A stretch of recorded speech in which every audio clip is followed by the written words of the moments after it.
Fala pessoal, beleza? Boa noite, Luciano aqui. Vamos ao nosso recap de hoje, tá? Dia 22/2. A gente conversa sobre o mini índice, contexto e movimentação do preço, beleza? O dia de hoje, pessoal, abre num gap de alta.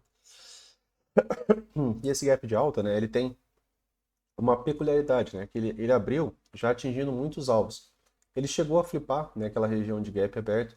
No geral, né, quando ele flipa uma região, a gente pensa na ideia de descer menos para subir mais, tá? Se ele falha antes de flipar a região, né, antes de conseguir renovar a máxima, mesmo que seja por poucos ticks, a gente pensa, né, muito mais, né, na condição da falha. Ele flipou essa região, ela não chega a ser, né, aquelas regiões de flip mais interessantes, né, que no geral essas regiões de flip mais interessantes, elas vêm de movimentação, e aí o mercado começa a iniciar uma movimentação de alta, e aí ele faz um rompimento, né, bem interessante, e aí ele acaba deixando um gap. E aí esse gap, né, caso ele seja flipado, ele seria a ideia de subir menos para descer mais. Por quê? Porque aqui passa a ser uma boa região de defesa. Aqui é mais uma lateralidade. É mais a ideia de magneto, né? É diferente da ideia de estrutura, né? Ele rompe, volta para testar essa região, às vezes ele só testa essa região, ganha força e tem continuidade. E aí se ele flipa, né, a ideia passa a ser subir menos, descer mais, tá? Então aqui no gráfico diário, a gente continua ainda, né? A gente tem mais uma, duas, três, quatro, cinco, seis barras sem correção. Mesmo sendo uma barra negativa, o preço não veio, né, abaixo da mínima da barra anterior, tá? Ainda não.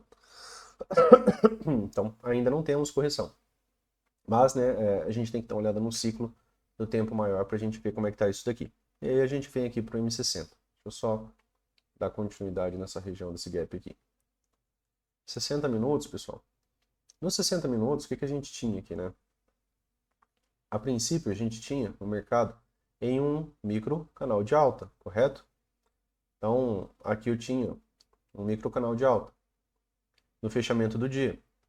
E se eu tenho um micro canal de alta, né, apesar de a gente havia conversado, né, no vídeo anterior, não era o melhor micro canal porque não tinha gaps abertos, né? O pavio da barra volta, o pavio da barra volta, acaba fechando aqui a possibilidade de gap. Desculpa aí a tosse, pessoal. Aqui, né, a gente tem um micro canal de baixa.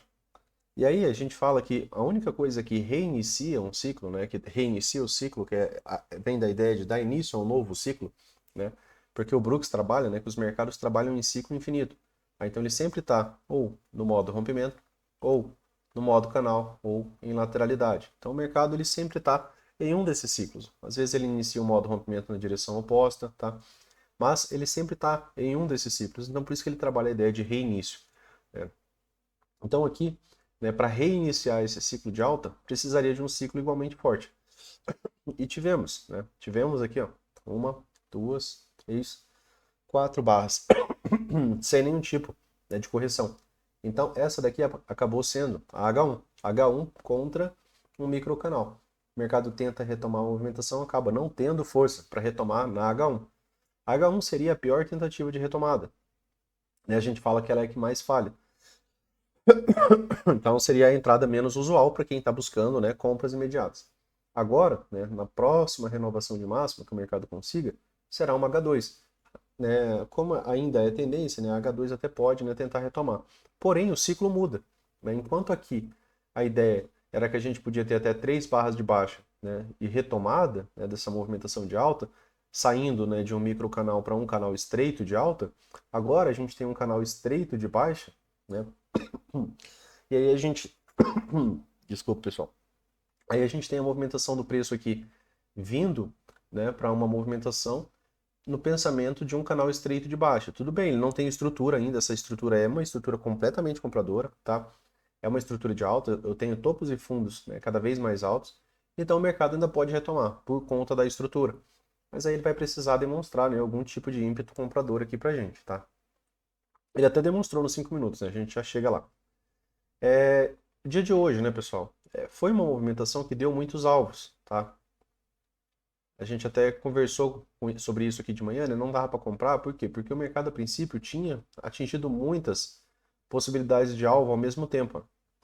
Aqui você tinha já, né, na abertura do dia esse terceiro alvo, né, que era o terceiro alvo dessa lateralidade.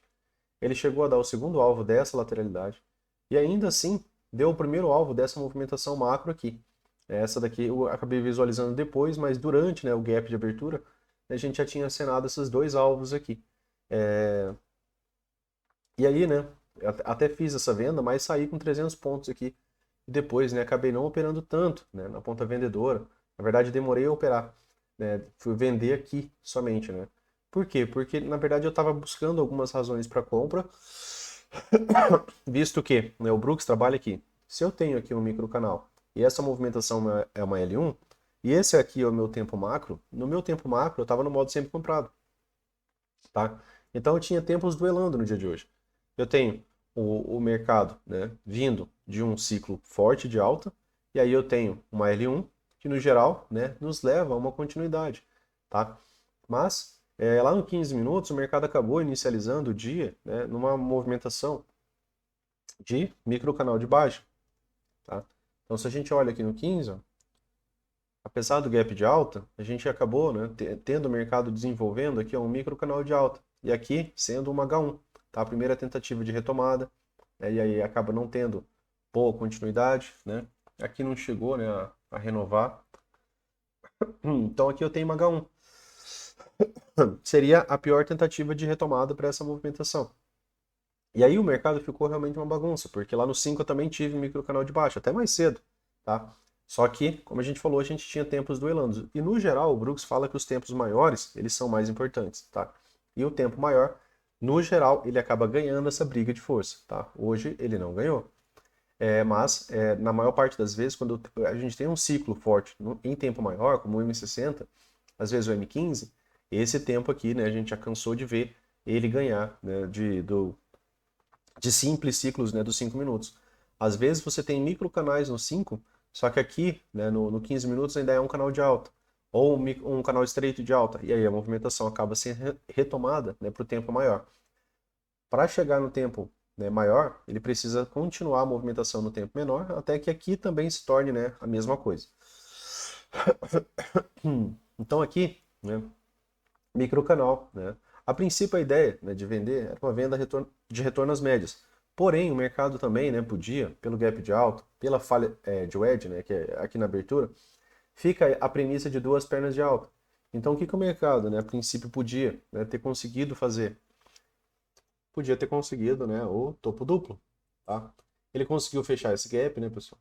Faltou um ponto, tá, aqui, sim, sendo bem direto, né, aqui a gente consegue ver que faltou um ponto, mas fechou o gap, né, não precisa ser exatamente Caxias a esse ponto, né? Então, aqui ele abre fora, né, da tentativa de romper o canal, mas volta para dentro, né, dessa movimentação. Então, abre dando muitos alvos. Uma possibilidade seria que ele pudesse vir testar esse topo duplo. Então, por isso a ideia de sair um pouco mais rápido dessa movimentação. E ele pagou, né, 300 pontos muito rápido, que ele acabou pagando na própria barra 1. Então, aqui no M15, ele forma um microcanal, e esse microcanal, né, acaba virando um canal estreito de baixo. Microcanal, né, aqui ele cumpriu, né, a movimentação normal, né, daquilo que se espera dentro de canal estreito. Você tem duas barras de alta, retomada, uma barra de alta, retomada, três barras de alta, retomada, três barras de alta, retomada. Não passa de três barras de alta, ou seja, ele não reinicia o ciclo. Então, até aqui, né, ele continuou como, né, canal estreito de baixo. Então, eu tenho um microcanal. Então, a partir desse ponto, ó, ele se torna, né, um canal estreito de baixa. Esse canal estreito de baixa foi reiniciado aqui. Então aqui o mercado iniciou, né, um novo ciclo. E aqui ficou uma bagunça, né, aqui já no final do dia. Por que uma bagunça, Luciano? Porque aqui ó, eu tenho um bom microcanal, e aí eu tenho o mercado tentando já reverter esse microcanal. E aqui entra naquela página que a gente já estudou, né, que o Brooks fala, quando você tem movimentos assim, ó, esse aqui é um microcanal dos excelentes. Por quê? Porque todas as barras, né, acabam ficando gaps abertos entre elas. Tá? Então esse daqui seria o do ciclo mais forte. E aí você tem aqui uma L1. E essa L1, o mercado tenta retomar. O que que o Brooks fala, né, quanto a isso aqui? Ele cita que a maior parte desse tipo de tentativa, né, de reverter microcanal dessa maneira, né, que seria aquela volta em V, ele fala que ela raramente ocorre sem que o mercado volte para testar essa região desse topo antes dele voltar para essa mínima. Tudo bem, é nova força, mas ele fala que é muito pouco comum você ver um microcanal reverter para outro microcanal, né, reverte para outro microcanal. Ele fala que isso ocorre muito menos, tá? Então ele cita que essa movimentação, ela tem melhores condições de pelo menos, né, ter um teste dessa máxima, fechar esses gaps abertos, né, testar essa região de POC, para ver, né, se ela vai conseguir ou renovar a máxima suficiente e romper para cima, ou, né, falhar e ter um novo impulso de baixa. Então ele cita que esse segundo impulso, né, seria uma característica de lateralidade, que é uma movimentação, né, mais bilateral. Então você não tem gaps abertos, você tem barras sobrepostas, você tem dojis, né, você tem movimentos mais parecidos como esse aqui, ó, onde não vão ficando gaps, tá? Aqui não, aqui foi uma movimentação extrema. Um lado só no controle. Ele falha, né, em romper fundo, né, você tem já uma barra de rejeição forte, né, logo aqui na sequência, tá? Até fiz essa venda aqui, né? Porque aqui era H1 dos 60 minutos, tá? Mas ela acabou não desenvolvendo. Aí teve gatilho de compra aqui nos 5 minutos, né? Deixou de ser interessante ficar vendido, já que eu tenho gatilho de compra. Então, aqui o mercado volta, de novo, né? Aquela atenção e aquele olhar para essas regiões de POC, né? Como ponto de pausa, né? O mercado acaba chegando nessa região de POC e aqui acabou sendo limitador. Tudo bem, pagou o primeiro alvo também, né? Desse pivô aqui, a gente já olha nos 5 minutos. Mas, ainda pensando aqui no 15, ciclo extremo, né? Volta, tentativa de volta extrema. O Brooks fala que antes dele descer mais, ele voltaria a subir, né? Aqui, nem que seja para fechar esses gaps, testar algum ponto aqui dessas regiões de máxima, tá? Temos uma POC aqui, tá? Então, para tentar ver, né, se ele vai descer mais, né? Ou se ele vai, né, conseguir um rompimento de alta. E aí ter a projeção de alvos e pivô, tá? Nos 5 minutos, né, pessoal, a gente tem um gap de alta, porém barra 1 de baixo. Então isso daqui por si só já é um movimento contrário. Eu tenho um gap de alta, que é interesse comprador, mas eu tenho uma barra negativa. E aí, como vimos, né, aqui, essa barra 1, essa movimentação do dia, deu o primeiro alvo macro, deu o segundo alvo, deu o terceiro alvo. Tudo aqui está nessa região de abertura. Então todos os alvos atingidos. A gente já conversou várias vezes que quando o mercado, né, atinge alvos, no geral a gente para, né, ali a gente realiza lucro junto com as outras pessoas, porque em regiões de alvo o mercado pode apresentar correções. Aqui ele fez um rompimento, né? Tem um pivô bem desenhado, ele rompeu, pagou o primeiro alvo, rompeu, né? Acabou pagando aqui o segundo alvo. No segundo alvo, faz uma boa correção, tá? Tem movimentos de 3 puxadas aqui que você também pode observar. Aqui, na verdade, a minha venda ela estava com alvo aqui, né? Próximo da região da VWAP do dia anterior e terceiro alvo aqui. Ainda analisando aqui o começo do dia, né, pessoal? Não tem retomada de máximo, tá? Aqui a gente já havia conversado, né, pela manhã que isso daqui já era microcanal. Porém, né, com setups de compra, né? Por que setups de compra, Luciano? Porque você estava num cenário de alta lá no 60, você estava num cenário de alta lá no 15, e você estava num cenário de alta aqui no 5, né? Se você olha para cá, ó, a partir do momento que você volta a ter fechamentos acima da média móvel de 20, ó, você tinha 12, 13, 14, 20 barras. Então eu já tenho tendência aqui de novo. Então se eu tenho tendência, eu sei que quando ele volta para 20, ele acaba tendo, né, aquela possibilidade de movimentação de alta, tá? Por encontrar compradores em setup de retorno à média móvel de 20. Então aqui eu tenho um M2B, ele pega, volta, faz novamente outro M2B, né? Sai com barra de ignição aqui, mas acaba não desenvolvendo essa movimentação de alta. E a princípio era uma movimentação de alta esperada. Por quê? Porque aqui você também teve uma possibilidade de quê? De wedge, né? De movimentação de 3 puxadas. Seja assim, né? E aí ele ainda renovou, né, aqui a inflexão dessa wedge, certo? Ele renova a inflexão da wedge. A ideia aqui era a compra para pegar essa segunda perna de alta, quem sabe pegar um primeiro alvo desse pivô que estava mais ou menos aqui. Porém, ele não chegou a dar gatilho de compra. Aqui a gente estava, né, conversando nesse momento aqui. E isso daqui, pessoal, bate na tecla, porque isso daqui é um setup de boa probabilidade. Isso daqui paga na maioria das vezes.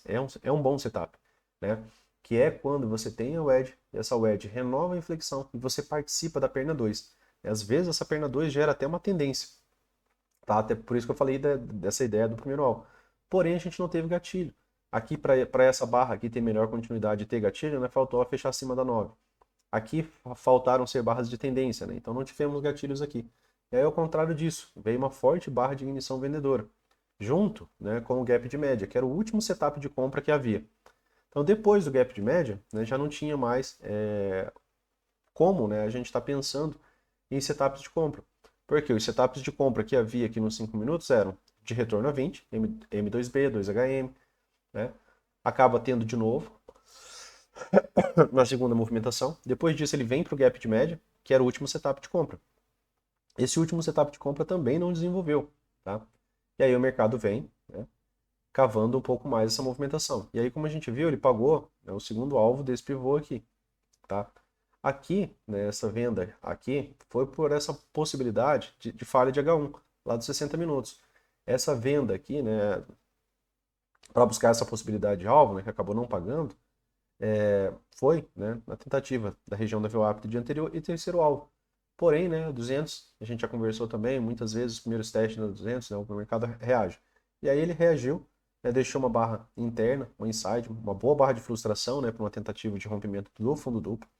Todo fundo duplo é uma potencial lateralidade, a gente sabe disso, então para ficar, né, contente, você quer ver, né, uma barra de continuidade depois disso daqui, tá? Para quê? Para que você acredite no rompimento e continuidade. E aí ele deixa uma inside e a barra seguinte uma boa barra de força, né, deixando o gatilho de compra. Então se eu estou vendido, né, eu encerro a minha compra aqui porque não faz sentido eu estar vendido contra um gatilho de compra, tá? Então a gente encerra aqui, mesmo que com pouco lucro, e não compensa a gente ser teimoso. E aí depois, né, o mercado faz o quê? Micro canal de alta. E ele sobe com o micro canal de alta até, né, outra região de POC, aqui dos 5 minutos. E até, né, pagar o primeiro alvo desse pivô aqui, ó. Só pagou o primeiro, tá, pessoal? O segundo alvo, não. Certo? E aí, né, ele acaba voltando também, né, como micro canal. Ele não chega a ser a volta em V, porque a volta em V ela precisa, né, dessa retomada aqui. Ou seja, para ser a volta em V, ele precisa cavar essa região. E se ele consegue para amanhã cavar essa região, fica como alta probabilidade essa movimentação de alvos. Por quê?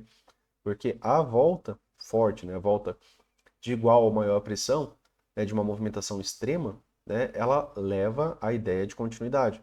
Por quê? Porque simplesmente o mercado não costuma fazer, né, um microcanal de alta, microcanal de baixa, microcanal de alta. O Brooks fala que isso aqui é baixíssima probabilidade. Então, na hora que ele conclui a volta em V, é quando você tem toda essa projeção e você tem toda essa melhor probabilidade do mercado realmente atingir alvos. Por quê? Porque ele acabou de reverter, né, um movimento extremo. Então, para reverter um movimento extremo, ele precisa de uma força extrema. Então, nessa condição, se ele consegue, né, violar essa mínima desse fundo aqui, e melhor, né, se ele consegue, por exemplo, romper essa mínima, com certeza vai ser mais viável você trabalhar, né, na ponta vendedora, pensando, né, na projeção de todo esse pivô aqui para baixo, tá? Ou pelo menos o primeiro alvo dele. Por quê? Porque aí fica alta a probabilidade. Lá no M15 a gente falou que essas movimentações extremas de volta em V, no geral, né, elas vão fazer o quê? Isso aqui. Ela vai voltar para testar essa região. Ela falhando em nova máxima, ela pode dar venda, né, para você vir testar essa mínima prévia, beleza? Por quê? Porque esse movimento extremo nem era para ter tido toda essa força, tá? Contra ele. Mas o Brooks fala que, no geral, ele acaba não revertendo de uma vez essa movimentação. Isso acontece bem menos. Ele cita 5 a 10%, né, das movimentações, das voltas em V, né, elas ocorrem completa, né, nessa probabilidade, 5 a 10% de uma movimentação gráfica, tá? Beleza, pessoal? Então, para o vídeo de hoje era isso, né? Para amanhã, a princípio, né, a gente pensa um pouco mais nessa possibilidade de ter essa movimentação de alta. Por que essa movimentação de alta? Por conta daquele vídeo, né, que a gente gravou no final de semana. O Brooks cita que a maioria dessas voltas em V, ela volta para testar, né, pelo menos a região, fechar alguns gaps abertos, né, aqui nos 5 minutos a gente só tem esse, seria esse aqui como último, né, volta para fechar esses gaps abertos. Aqui a gente tem uma região de POC, que seria uma resistência também, né, para depois, né, o mercado tentar descer um pouco mais. Tá? Então, a princípio, a gente pensa naquilo que ele cita que é mais comum. Né? Então, se a ideia de que voltas em V, no geral, voltam para fazer um reteste, a gente pensa na volta para fazer o reteste. Tá? Esse reteste seria para poder descer mais depois. Tá? Então, a princípio, é para isso. Beleza? Então, de maneira técnica, né, seria isso. Pro vídeo de hoje era isso, pessoal. Valeu, né? Se gostou, curta, compartilha, se inscreva no canal aí. Uma boa noite e até mais. Valeu!